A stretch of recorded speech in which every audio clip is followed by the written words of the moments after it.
We're going to go to our next segment, and that's going to be platformers.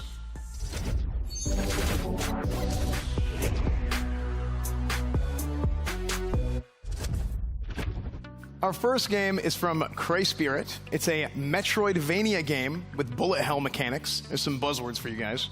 Is buzzword a buzzword at this point? I don't even know. It is? Okay. So anyway, our first game is TEVI. T-E-V-I, TEVI. Check it out.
All right, that was TEVI. Make sure to check that out on Steam.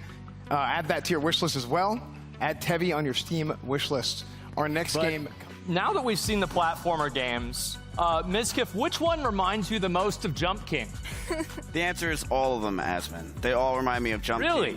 I think that they are great platformers, but the game that I'm very excited about first is honestly the game TEVI.